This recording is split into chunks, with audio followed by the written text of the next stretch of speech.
ഈ അമ്മയെ കൊണ്ടങ്ങ് ശല്യമായി ഇങ്ങനെ അങ്ങ് പുറകെ നടക്കും, ഭക്ഷണം കഴിക്കുക എന്ന് പറഞ്ഞ് നമ്മുടെ പുറകെ നടക്കും. എനിക്ക് കിട്ടാത്ത എൻ്റെ മക്കൾക്ക് കൊടുക്കണം എന്ന് പറയുന്ന ഒരു ആറ്റിറ്റ്യൂഡ് തെറ്റാണ് എന്നുള്ളതാണോ? തെറ്റാണ്. ഞാനൊരു കഥ പറയട്ടെ. ഒരു മോളും അമ്മയും കൊണ്ട് ഒരച്ഛൻ വന്നു. അവരുടെ പ്രശ്നം, വീട്ടിലെ പ്രധാന പ്രശ്നം അമ്മയും മോളും തമ്മിൽ കണ്ണി കണ്ട അടിയാണ്.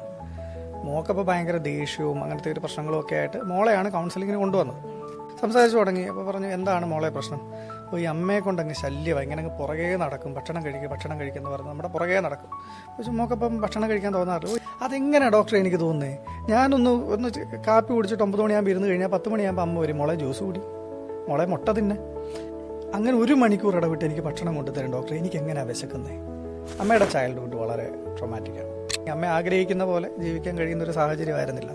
ഇത് മോൾക്കുണ്ടാവരുതെന്ന് പറഞ്ഞുകൊണ്ടാണ് ഈ മോളെ കുത്തിത്തീറ്റിക്കുന്നത്. അമ്മയ്ക്കൊരു ഭയമാണ്. സത്യം പറഞ്ഞാൽ അമ്മയുടെ ആ ഒരു ഭയവും വിഷമവും ഹീൽ ചെയ്തപ്പോൾ, അതിനെ ക്യൂർ ചെയ്തപ്പം അമ്മ ഈ മോളെക്കുറിച്ചുള്ള ഓവർ കൺസേണിൽ നിന്ന് അമ്മ പുറത്തു വന്നു. മോളും ഹാപ്പി, അമ്മയും ഹാപ്പി, ഒരു സന്തോഷമായിട്ട് പോകുന്നുണ്ട്.